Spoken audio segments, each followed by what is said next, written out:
সব জেলার মেয়েরা এমনকি পড়াশুনোতেও খুব ভালো করছে, প্রত্যেকটা কাজ তারা এত ভালো করছেন।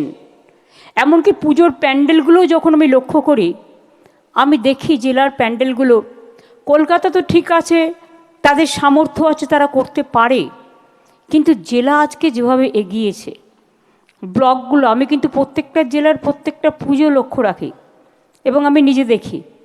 আমার একটা ইনোভেটিভ আইডিয়ার ব্যাপার আছে, আমি সবসময় দেখি ওরা কি করছে, নতুন কি করলো, নতুনত্ব কোনটা করলো, কনভার্জেন্স দিয়ে অনেক কিছু করা যায়।